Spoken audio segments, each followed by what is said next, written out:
Assalamualaikum warahmatullahi wabarakatuh. Tuan-tuan yang dirahmati Allah sekalian, Alhamdulillah, pertama sekali kita merafakkan setinggi-tinggi kesyukuran kepada Allah Subhanahu wa taala atas limpahan kurnia dan nikmatnya masih lagi diberi peluang kepada saya untuk terus membuat video-video yang bermanfaat. Mudah-mudahan ianya akan memberi peringatan kepada kita semua. Jika tuan-tuan yang first time baru jumpa channel saya ini, jangan lupa untuk subscribe, untuk komen dan untuk like ataupun untuk share. Lebih bagus, mudah-mudahan ia bermanfaat kepada kita semua yang sering lalai dan memerlukan peringatan sebagai ubat-ubatan seharian kita. Tuan-tuan dirahmati Allah sekalian, Alhamdulillah, saya telah mengupaskan beberapa tajuk, beberapa poin berkaitan dengan 6 peringkat talbis iblis terhadap manusia. Keseluruhannya ada 6 peringkat dan saya telah kupaskan ke-4 peringkat kesemuanya dalam video-video yang sebelum ini. Jadi untuk next hari ini, insya-Allah saya akan kupaskan tingkatan yang kelima, bagaimanakah iblis menggoda manusia daripada mengingati Allah kepada menjauhkan diri daripada Allah Subhanahu wa taala. Tuan-tuan yang dirahmati Allah Subhanahu wa taala sekalian, tingkatan yang kelima ini dalam kitab Talbis Iblis karangan Ibnu Jauzi, dia menyatakan bahawa iblis dia akan menyibukkan manusia dengan hal-hal yang sia-sia. Tuan-tuan lihat berapa ramai manusia yang terperangkap dengan belitan ini. Kita lihat bahawa mereka tidak melakukan dosa, mereka tidak melakukan kesalahan, maupun undang-undang keduniaan ataupun undang-undang akhirat. Mereka tidak salah dalam hal itu, tetapi mereka terlalu banyak membuang masa dengan perkara yang sia-sia. Saya bagi contoh tuan-tuan, lepak terlalu lama di kedai, minum, bersembang dengan kawan daripada poin-poin yang tak ada apa-apa yang penting, kan? Lepak di pasar malam, berjalan berjam-jam di pasar raya, membuang masa dengan perkara yang sia-sia. Ini juga merupakan satu belitan iblis agar anak Adam ini dia lalai daripada mengingati Allah Subhanahu wa taala. Tuan-tuan kena ingat satu perkara bahawa iblis dia berjaya dan kejayaan dia bukan sahaja mengajak manusia berbuat maksiat, tetapi dia sudah cukup seronok untuk manusia berpaling daripada mengingati Allah Subhanahu wa taala. Dalam sehari manusia tak ingat Allah tu dah cukup gembira dah bagi dia. Walaupun manusia itu belum lagi berbuat maksiat, belum lagi membuat kesyirikan, tetapi sudah cukup bahagia bagi iblis. Dalam Al-Quran surah Al-Mu'minun, Allah Subhanahu wa taala berfirman, A'udzu billahi minasyaitonir rajim. Qad aflahal mu'minun alladhina hum fi salatihim khashi'un walladhina hum 'anil laghwi mu'ridun. Yang bermaksud, telah berjaya orang-orang yang beriman kepada Allah, orang-orang mukmin. Yang sifat keduanya alladzina hum fi salatihim khashi'un, yakni mereka khusyuk dalam solatnya.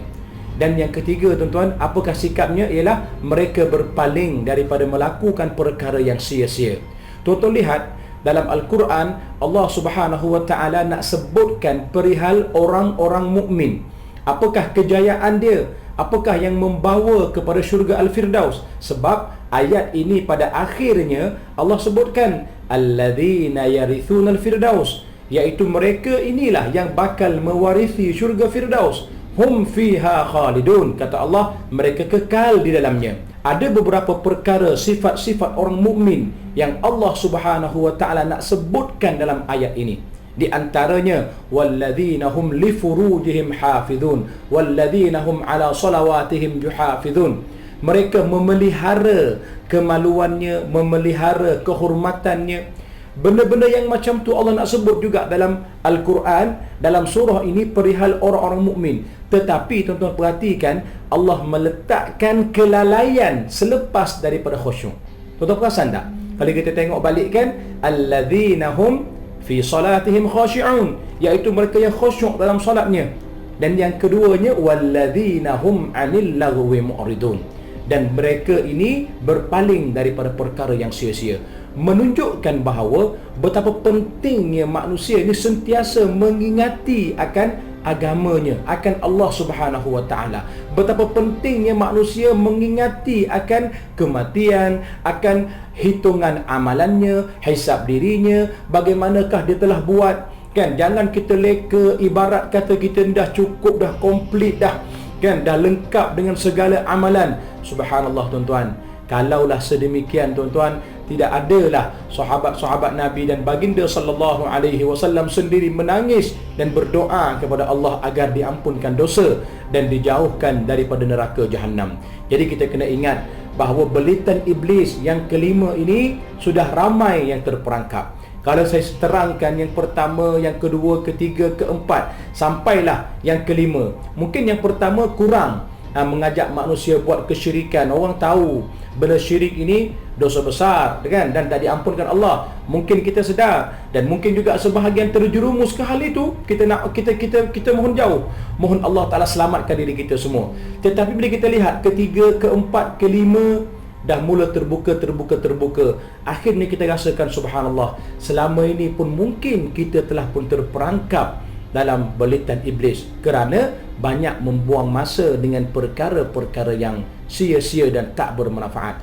Tuan-tuan yang dirahmati Allah Subhanahu wa taala sekalian, kena ingat bahawa fokus utama kita adalah untuk beribadat kepada Allah Subhanahu wa taala, untuk mengingati Allah Subhanahu wa taala, memperbanyakkan ingat kematian. Dan Nabi kita sallallahu alaihi wasallam kalau dahulunya melarang menziarahi kubur dan baginda membenarkan kembali, untuk apa tuan-tuan? Adalah untuk nak bagi kita mengingati akan kematian. Betapa seksanya kematian, betapa sedihnya kematian, yang mana kehidupan kita selama ini tidak ada apa-apa pun yang kita bawa ke alam barzakh melainkan dengan amalan kita yang ikhlas kepada Allah Subhanahu wa taala. Jadi tingkatan yang kelima ini mudah-mudahan kita ambil pengajaran. Dan apakah belitan tingkatan yang keenam, insya-Allah kita akan share pada video yang akan datang.